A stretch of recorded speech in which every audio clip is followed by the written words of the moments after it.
القرار اللي إدارة النادي الأهلي اتخذوا أو إقالة سيد عبد الحفيظ دي شؤون داخلية في النادي الأهلي.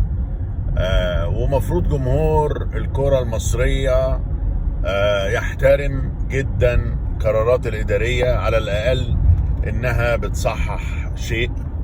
وده ما يمنعش ان احنا نقول ان تاريخ سيد عبد الحفيظ في الإدارة كان تاريخ ناجح رغم بعض المواسم، ولكن ان جنرال يعني بصفة عامة تاريخه حافل بالبطولات والإنجازات والسيطرة على اللاعبين.